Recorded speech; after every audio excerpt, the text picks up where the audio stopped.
Prière, deuxième partie. Les bienfaits de la prière et ses effets. Au cours des époques, je vous ai dit, priez. Aujourd'hui je vous dis que par le biais de l'oraison vous pouvez atteindre la sagesse. Si tous les hommes priaient, ils ne perdraient pas le chemin de lumière que j'ai tracé. Par la prière, ils guériraient les malades, il n'y aurait plus d'incrédules et la paix retournerait aux esprits. Comment l'homme peut-il être heureux s'il a rejeté ma grâce? Pense-t-il que l'amour, la charité et la mansuétude ne sont pas des attributs du cœur humain? Vous savez que la parole, qui n'est pas porteuse d'amour, n'a pas de vie ni de pouvoir. Vous me demandez comment vous pouvez commencer à aimer et ce que vous devez faire pour que ce sentiment se réveille en votre cœur, et moi je vous dis, vous devez commencer par savoir prier. La prière vous rapprochera du Maître et, ce Maître, c'est Jésus. Dans la prière, vous trouverez consolation, inspiration et force, elle vous prodiguera la douce satisfaction de pouvoir parler intimement avec Dieu, sans témoin ni intermédiaire. Dieu et votre esprit, réunis en ce doux moment de confidence, de communication spirituelle et de bénédiction. Chaque fois que vous avez besoin d'un confident, d'un bon ami, cherchez Jésus et déposez en lui les peines que vous avez dans votre cœur. Il vous conseillera le meilleur chemin, la solution que vous recherchez.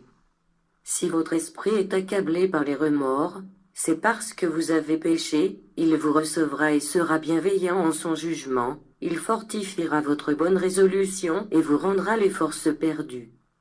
Seule la pratique de ces enseignements vous conservera en grâce et santé spirituelle et corporelle.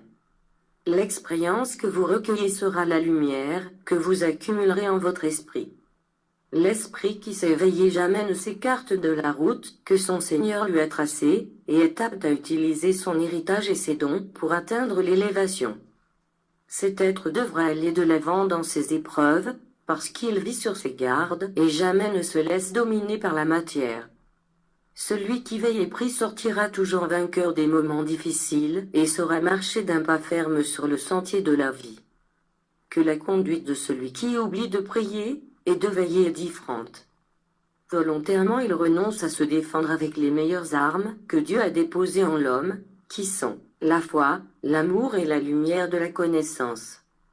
C'est celui qui n'écoute pas la voix intérieure qui lui parle, par l'intermédiaire de l'intuition, de la conscience et des rêves, car le cœur et l'intelligence ne comprennent pas, et n'accordent aucun crédit au message de son propre esprit.